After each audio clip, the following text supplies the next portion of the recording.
ایک طرف تو انسانوں کا قتل عام مچایا جا رہا ہے غزہ میں، اس کو لے کر ہم دیکھ رہے ہیں کہ کس طرح کی تصویریں سامنے آ رہی ہیں، کس طرح کی ویڈیوز منظر عام پر آ رہی ہیں، بچوں تک کو نہیں چھوڑا جا رہا، بہت ساری ویڈیوز سامنے آ رہی ہیں اور سوشل میڈیا پر اس کا انبار لگا ہوا ہے، لیکن مغربی طاقتوں کے پر جو ہے جوں تک نہیں رینگ رہا۔ لیکن دوسری جانب بحر احمر میں یمنی حوثیوں کے تجارتی بحری جہازوں پر ہو رہے معمولی حملوں نے ان کی نیندیں اڑائی ہوئی ہیں، اور وہ اس کے لیے طرح طرح کی ترکیبیں آزما رہے ہیں۔ پہلے اتحاد کا اعلان کیا گیا تھا، اب جو ہے برطانیہ کی فوج نے بحر احمر میں حوثیوں کے ڈرون حملوں کا مقابلہ کرنے کے لیے استعمال کیے جانے والے اپنے میزائل سسٹم کو اپ گریڈ کرنے کے لیے 405 ملین پاؤنڈ خرچ کرنے کے منصوبے کا اعلان کیا ہے۔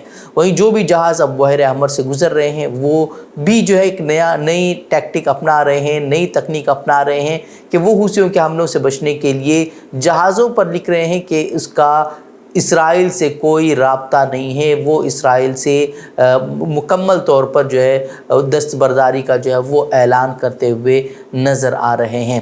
اور اسرائیلی حکومت کی جانب سے فلسطینیوں کی نسل کشی کا سلسلہ لگاتار جاری ہے اور اس کے دسیوں ہزار ثبوت سوشل میڈیا پر موجود ہیں۔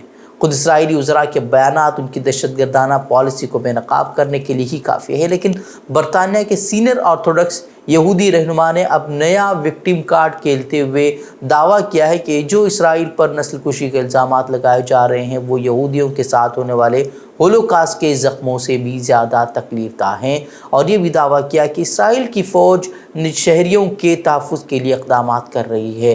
اس کا مقصد اگر نسل کشی کرنا ہوتا تو وہ چند دنوں میں ہی غزہ کو برابر کر دیتے۔ اس طرح کا جو بیان وہ سامنے آیا ہے وہ اسرائیل پر عالمی عدالت انصاف میں نسل کشی کا مقدمہ درج کیے جانے کے بعد آیا ہے، لیکن ہم سبھی جانتے ہیں کہ کیا ہو رہا ہے، کس طرح کے حالات وہاں ہیں اور ان سب چیزوں کا کیا مطلب ہے، کیا مقصد ہے۔ وہیں دوسری جانب شام کی راجدھانی دمشق میں ہوئے دھماکے میں ایران کے 10 افراد کے ہلاکت کی اطلاع ملی ہے، جس میں ایرانی ریولیوشنری گارڈ کے انٹیلیجنس چیف اور ان کے نائب بھی شامل بتائے جا رہے ہیں۔ حالات پر نظر رکھنے والے ایک ادارے نے پہلے 6 ہلاکتوں کی تصدیق کی تھی، لیکن اب یہ تعداد بڑھ کر 10 بتائی جا رہی ہے۔ کہا جا رہا ہے کہ اس عمارت میں ایرانی انٹیلیجنس چیف اپنے نائب اور ریولیوشنری گارڈ کے 2 اراکین کے ساتھ جنگ سے متعلق معاملوں پر میٹنگ کر رہے تھے، تبھی اس پر جو ہے میزائل سے حملہ کر دیا گیا، جس کی وجہ سے وہاں ہلاکتیں ہوئی۔ اور ایران نے اس حملے کا ذمہ دار اسرائیل کو ٹھہرایا ہے، جبکہ اسرائیل نے حملے کی ذمہ داری قبول کرنے سے انکار کر دیا ہے اور نہ ہی اس پر اب تک اس کا کوئی تبصرہ سامنے آیا ہے۔ میڈیا رپورٹس پر یقین کیا جائے تو اسرائیل نے جس علاقے میں میزائل حملہ کیا ہے اسے ہائی سیکیورٹی زون مانا جاتا ہے، تاہم ایرانی صدر نے صہیونی حکومت کے خلاف جواب دینے کے عزم کا اظہار کیا ہے اور کہا ہے کہ ایران مناسب وقت پر مناسب جگہ پر اسرائیلی دہشت گردی کا جواب دے گا۔ اسی بیچ ایران نے ایک اور ایسا اعلان کر دیا ہے جس سے اسرائیل اور اس کے اتحادی جو ہے وہ مزید پریشانی کا شکار ہو گئے ہیں۔ ایران نے غزہ میں جنگ کے حوالے سے بڑھتی ہوئی علاقائی کشیدگی کے درمیان ایک نئے سیٹلائٹ کو کامیاب لانچ کرنے کا اعلان کیا ہے۔ اس اقدام سے ایران کے بیلسٹک میزائل اور جوہری عزائم کے بارے میں اسرائیلی اور مغربی خدشات کو ہوا دینے کا امکان بھی جو ہے وہ اب ظاہر کیا جا رہا ہے۔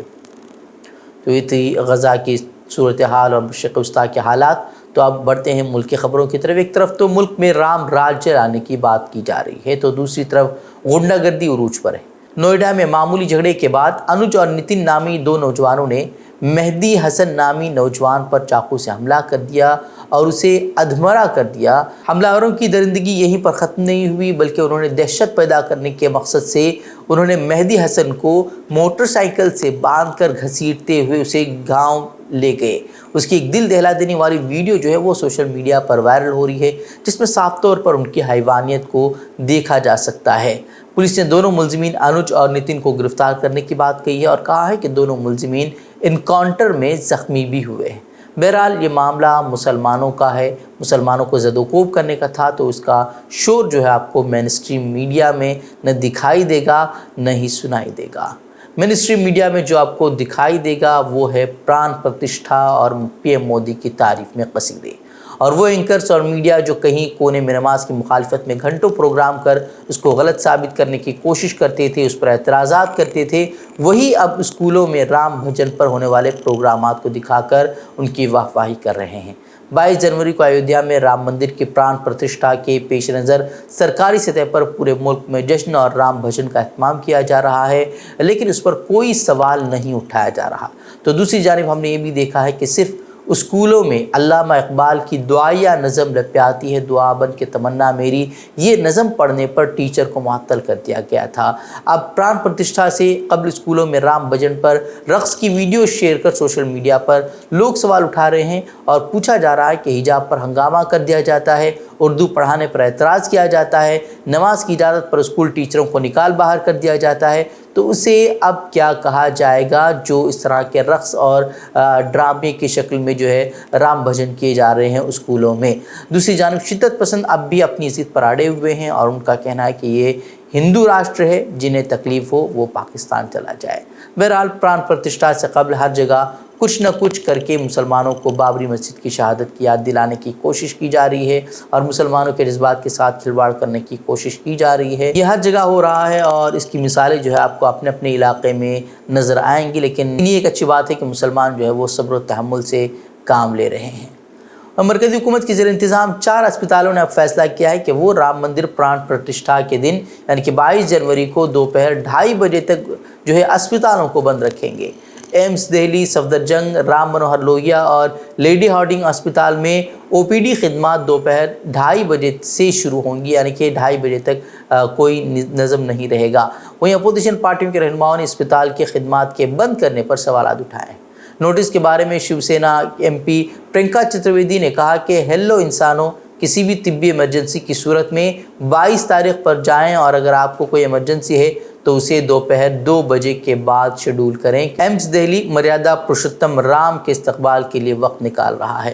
وہیں ترنمول کانگریس کے راجیہ سبھا ممبر پارلیمنٹ ساکیت گوکھلے نے بھی دعویٰ کیا کہ لوگ اپائنٹمنٹس کے لیے ایمس کے گیٹ کے باہر سردی میں رات بھر سو رہے ہیں اور کہا جا رہا ہے کہ سب سے بڑا سرکاری اسپتال دوپہر تک بند رہے گا۔ لوگ دہلی ایمس کے باہر گیٹ پر سو رہے ہیں تاکہ انہیں جلد سے جلد اپائنٹمنٹ مل سکے۔ غریب اور مرنے والے انتظار کر سکتے ہیں کیونکہ مودی کے پی آر کو ترجیح دی گئی ہے۔ وہیں کانگریس کے سابق لیڈر اور راجیہ سبھا ممبر کپل سبل نے بھی اسپتالوں کے او پی ڈی خدمات بند کرنے پر سوال اٹھائے ہیں۔ انہوں نے سوشل میڈیا پر لکھا کہ او پی ڈی بند کر دی گئی ہے، رام راج میں ایسا کبھی نہیں ہوتا۔ ابھی تک لوک سبھا کے لیے انتخابات کی تاریخوں کا اعلان نہیں ہوا ہے، لیکن گمان غالب ہے کہ ایودھیا کی سرگرمیوں سے فرصت پاتے ہی مودی حکومت کی جانب سے الیکشن کمیشن کو اس راہ پر آگے بڑھنے کا اشارہ دیا جا سکتا ہے۔ بی جے پی قطعی نہیں چاہتی کہ انتخابات میں اتنی تاخیر ہو جائے کہ اپنے حامیوں کے ذہن پر اس نے مندر کا جو خمار پیدا کیا ہے اس کا اثر جو ہے وہ زائل ہو جائے۔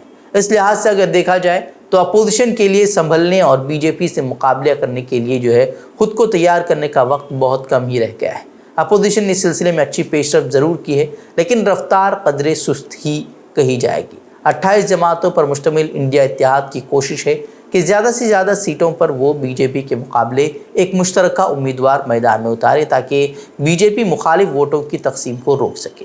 گودی میڈیا یا تو لگا ہوا ہی ہے کہ وہ کسی نہ کسی طریقے سے انڈیا اتحاد کے حوالے سے پارٹی لیڈران کو کوستا رہے، کبھی نتیش کمار کے تعلق سے تو کبھی ممتا بنرجی کے حوالے سے تو کبھی کسی کے تعلق سے نئی تھیوری گڑھ کر جو ہے پارٹی لیڈران کو کوستا رہا ہے۔ لیکن حقیقت حال پر نظر کی جائے تو بی جے پی ایک جانب جہاں صرف مندر کے بھروسے ووٹ حاصل کرنا چاہتی ہے تو وہیں اپوزیشن کی جماعتیں اسے کئی محاذ پر گھیرنے کا منصوبہ بنا رہی ہیں اور اس سلسلے میں تیزی کے ساتھ پیش رفت بھی کر رہی ہیں۔ امید ہے کہ جب تک بی جے پی ایودھیا مشن سے باہر نکلے گی، اپوزیشن کی جماعتیں اسے ملک بھر میں گھیرنے کے اپنے منصوبے کو حتمی شکل دے چکی ہوں گی۔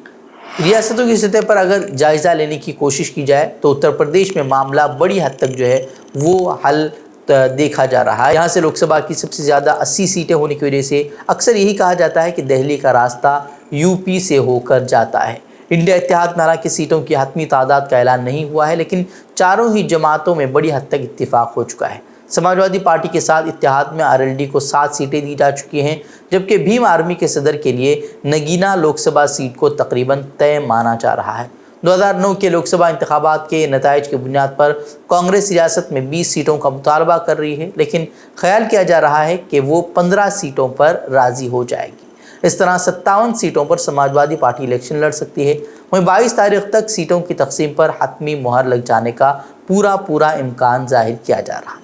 وہیں بہار کے تعلق سے خوشگمانی ہے کہ یہاں پر سیٹوں کی تقسیم کا معاملہ حل ہو چکا ہے۔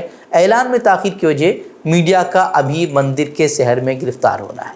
یہاں سے لوک سبھا کی 40 سیٹوں میں سے 16 سیٹوں پر آر جے ڈی اور جے ڈی یو الیکشن لڑیں گی، جبکہ کانگریس کو 6 اور 2 سیٹیں بایاں محاذ کی پارٹی کو دی جائیں گی۔ وہ چین کے صوبے میں قائم بورڈ اسکول میں آتش زدگی کے نتیجے میں 10 سال تک کی عمر کے 13 طالب علم ہلاک ہو گئے۔